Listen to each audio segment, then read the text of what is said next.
Welcome to another edition of Dizzarian Plays MMOs. Today I am back in Asheron's Call on my farewell tour of this great game. It's going to be ending here at the end of this month in January 2017. So I'm doing this playthrough more to just give a good high quality representation of what this game was and have a look around. And today I'm going to do something a little different in that I'm actually going to go ahead and just take a look at all the different cities, and that way we can capture some of that in before it's all gone. So to start out, I'm here in Holtberg, and this is kind of the iconic town of Asheron's Call. This is what everybody remembers, and you can see even here in these final days, it's actually populated. We got people actually out playing. Looks like we got a guild, couple of guilds over here actually doing some stuff, at least talking, and they were a little Lugian. And one of the great things I remember about this town, if you go down in here, when we first started out, there was some special thing you would get by playing with this cow down here. So let's go down here. You can see there's a cow in the pen. Well, it's just not any cow. What you can do to a cow is you can knock him over. And there was some kind of achievement or title or something if you did that like 100 times or something ridiculous.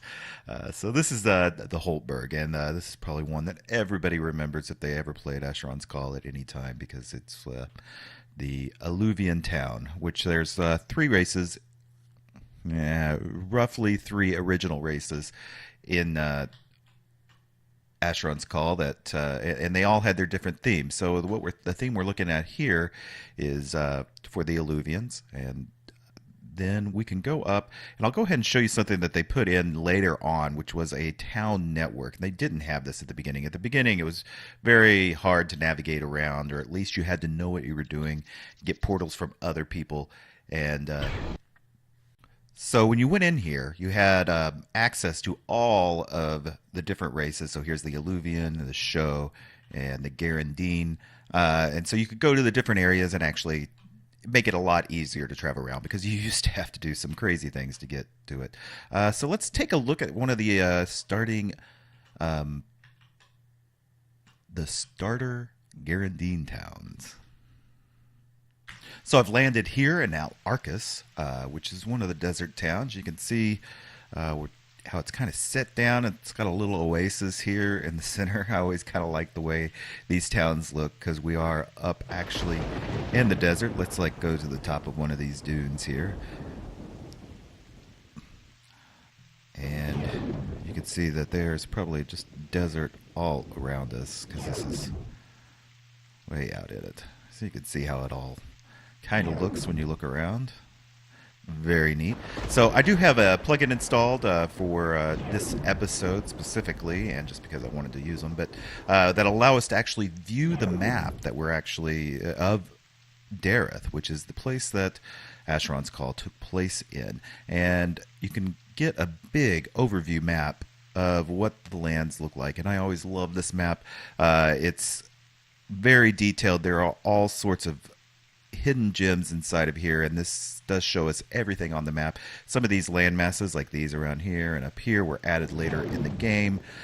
This used to be a island where they did some testing, I believe, and this was added later on. But this mainland has pretty much not been changed for the most part. There were events that later on changed the landscape at given times, but it was always cool to see. You can see we're right, what did I say? We're in Samsur, so we're in this little area here, and you can see we're in the middle of the desert.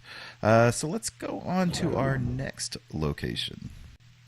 So now I've landed here in Maoi, which we can see it's kind of down in this little lagoon, or I don't know, cove of some sort.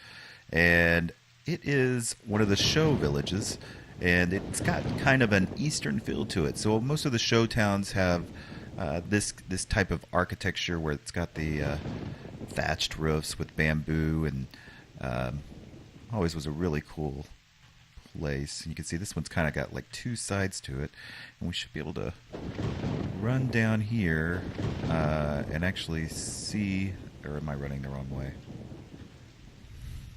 I think I'm running the wrong way. Yeah, it was the other way. And if you look down this way, you can see that we're getting close to the shoreline. And oh man, there's something down there. I don't even know what that is. That was added in later on. I'm going to have to go over there and check that out. Yeah, this is something that was never here. I don't know what this is. Let's see if it shows it on our map, what it would say. The the blighted Doozling Moor Tunnels. Ah, wow. And I think we can see when we go in here, there'll be some, yep, some rank moorsmen, which I don't really want to fight them. Actually, I just want to run. Ah. All right, so I'm going to find my next location. All right, so my next location is Arwick. Arwick is an interesting place. You can see that we actually have a walled-off city here, which is unusual up to this point. And it looks rather new, and it's very compact, unlike some of the older towns, which we've already looked at. And it's got lots of facilities here for everything that you might need. But the thing is, this is new Arwick. This isn't old Arwick. Arwick used to be the most popular city in Dereth. And because of that, the developers blew it up. There was an event that actually came and sent a meteor and blew this thing up. And the funny thing is part of the reason they had to do that was that everybody was stationed here, so it was just getting too much lag, and there was really no way to do it because also in Asheron's call we had mules, what we called mules. So you would have another character that would hold a lot of your stuff because there were no banks. That was an unknown concept. So you would drop stuff in the ground or on a chest or whatever it was, and then log in with your mule and pick that stuff up, and then that's the way you stored items. Well, everything also has weight. So when they blew this up, after it blew up across here, the mules would log in and they'd be so burdened down with things that they would drop to the bottom of the crater and then be instantly killed with all that stuff that they had. And it was quite humorous to everybody during that time. And it was just something, a very unique memory inside of Asheron's call. You can see here is the Arwick Mines portal, and I believe, is it Arwick Mines, the old subway that you could take to actually... Yeah, it was. It was the old subway. So you could go in here. And this also used to be a very popular place. So I think this is it. I'll know it whenever I get in here. Yeah. And so there'd be a lot of people stationed in here. And then you had to basically... This is a loaded dungeon with monsters and everything. This is a locked door. Well, maybe, or used to be. And you had to have lockpick, or you could like lag through it, is how people actually usually did it. I'm gonna die here. So that used to be the way down at the very bottom was a whole bunch of portals to other towns. Since I did die, and I'm actually lifestone here in Qualbar, I think is how you say it. This is another Garandine city, except it's not in the desert. It's actually at a different location. You can see it's kind of down south in Dereth. And this was one of my favorite cities, and that's part of the reasons I was logged here. It would just seem to be the right size, and there was really good hunting if you were the right level through here, and there was Lugian places around. It was just like, to me, like the perfect place to have a city. So let's go on to our next location. All right, next on our tour is Nadissa's Castle. And you can see we're way up north now, and you can see there is a crater here that very distinct, and there is actually a village inside of that crater. If I look this way, I think... Yeah, it's hard to see from here. But the crater is just right back here. But here's Nadissa's Castle. And... was also, you can see the tall pines, so there was a lot of different areas in Dereth, so it was always much different. This wasn't a very populated area at any given time, but it was one of those recognizable places that I think everybody knew about, or at least made a trip up to at some point in time. So next, I want to go into the crater and actually take a look at that Crater Lake Village. Before we got to the crater, I wanted to show everybody something that was a first, was that in a 3D world, Asheron's Call put in housing that was on the land that everybody could check out. So you could actually buy it. This was just every city had different villages and everything else that they could portal to, which increased the portal network, obviously. But the housing was very unique, and it just, you could see people have decorated out their homes. I'm not going to be able to get in there, but they've got hooks and they can put stuff on, which is pretty standard these days. But for at the time, this was very unique and just a really cool feature. So also I want to say that I'm outside of the crater right now, and this is, you can see that white pointed area, is actually the crater, and you can't get through that. To get through that, I'm actually going to have to go through a pathway to get into there. Okay, so I've made it inside the crater now, and just to give you a sense of scale on how big it is, like this is the actual map, and whenever you look at the map, we're actually looking at the actual terrain here. So you can see there's like a shrine here in the middle, and this place was not, it wasn't like a town. There are a couple of things here. The main reason people came here was to build their weapons. What were the Atlas weapons? I'm pulling that out of the top of my head. I can't remember. You had to kill a whole bunch of golems, get their little poop, and combine them all together and do this complicated quest where you had to build the mold to make the weapon, and they were at the time pretty powerful weapons, so everybody was doing this, and this is where you went to this. So this is Silencia's magma. And ooh, she has even colorful patches. And let's see. Here's the glyphs. So these are what you would use to stamp those around in and all that kind of stuff. So just a neat little bit of nostalgia here.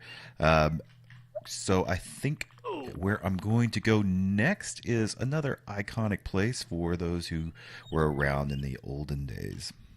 So I've now portaled into Dry Reach. I'm going to show you here on the map how... Oh, Dry Reach. That's not the one I wanted. Just a second. Dry Reach is not what I was expecting. It's another alluvian town here in the middle of Dereth, and it's got another walled fort. Like I said, walled forts weren't that unusual, but this one was used kind of a staging point for battling Turmerics, which were kind of another human-like species. So they were all around in this area. So this was kind of the reason you were in Dry Reach to begin with. So that's not where I'm trying to go. I'm wanting to go to Fort Teth. I don't know why I thought Fort Teth and Dry Reach were the same thing, but that's where they were. You can see we kind of got the mainland here. This was, and I don't remember the exact levels, like 0 to 50 or something. Most of the lower level content was in here. The higher level content, anything over on this little section, was considered to be the very hard area. And then even in this black big crater area was much worse. And then later on, over on this island, was completely deadly. And after that, I don't know what they've added. Let's go see if I can make my way to Fort Teth. All right, so I've landed outside of Fort Teth, and you can see that the environment's changed quite a lot. It's a lot more desolate, and you can see even here on my radar, I've got a stasis whips, which is level 100. So the mobs out here were much more deadly. But this was kind of the original hard place that everybody was trying to get to.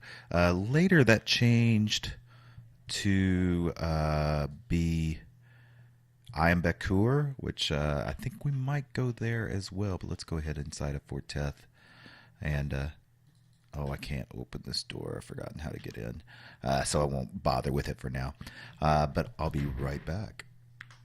Okay, so I've made it to. I'm trying to get to Weiju, was a pretty popular place, mainly because it was close to Disaster Maze, which was a very unique place where you could level up certain characters who only drained, which was kind of a hack that people figured out later on. But we're right on the edge of this obsidian plain. You can see this big area here, and you can see how it looks like it's. And there's this huge tower, which is really cool. But you can see, see, here's the obsidian plain. So you can kind of see, oh no, they're all coming for me. You can kind of see how it's crater, like we're on the rim here, and how it rises up all along the edge there. Very cool. And we can take a portal that's going to take us down to the base of this. Right. Oh no.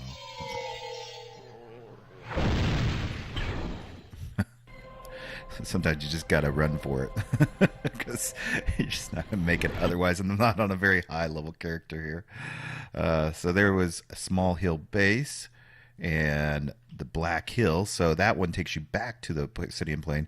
And this, we are kind of in this outside area now. You can kind of see we're on these little jutted areas here. So we're on top of this Black Hill. So this is very familiar to most people who have played Asheron's Call. So let's go down to the Hell base.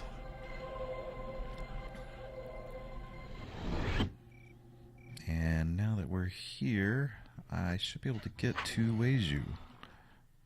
Okay, so here's this, again, like a nice little area just in the middle of treacherous lands. And this is Weiju. Probably saying that wrong, but it is what it is. And you can see it's not very friendly. There are some mean characters here, so probably not going to be able to get that close without stirring up the locals. Let's see if I can. Yeah, it's all overrun. So used to almost... Oh, there's even a acidic diamond golem. Yep, I got to get out of here. Let's see if they've got... Yep, there's a town portal right there, so I'm just going to run in. So, getting close to wrapping this up, but I wanted to go ahead and show you a couple more. I've got Plateau Village here, which you can see we're way up.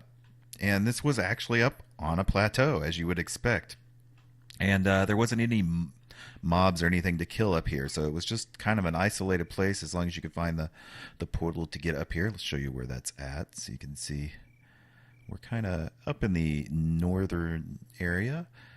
And then I got one more place I wanted to end up at. So I'm ending up here in Eastham, and I know it's not the most beautiful town in Dereth, but this one is special to me because this is where my original guild would hang out. In fact, we had a little spot over here by these rocks that we would this is where we had all of our mules, and this is just where we would hang out and talk and figure out what we were going to do for the day. So it's a kind of a special little place for me for some reason. I know it's corny, but that's okay. I hope you enjoyed this. Let me know. What's your favorite town? Did I miss any that you really wanted to see? If there are any locations that you think I should cover before this game is done? If so, make sure you either hit me up on Discord or hit me down in the comments below, and I'll see what I can do. I don't have any high-level characters anymore for whatever reason. Like this 49 is about as good as I got, so I can only do so much. But still, if you got any ideas, let me know. Maybe I can get somebody to help me out. Also, if you haven't already, make sure you hit that subscribe button. I've got videos coming out almost every single day of the week, and you want to make sure you're subscribed if you love MMOs the way I love MMOs, and this is definitely the place you want to be. So, till next time, bye.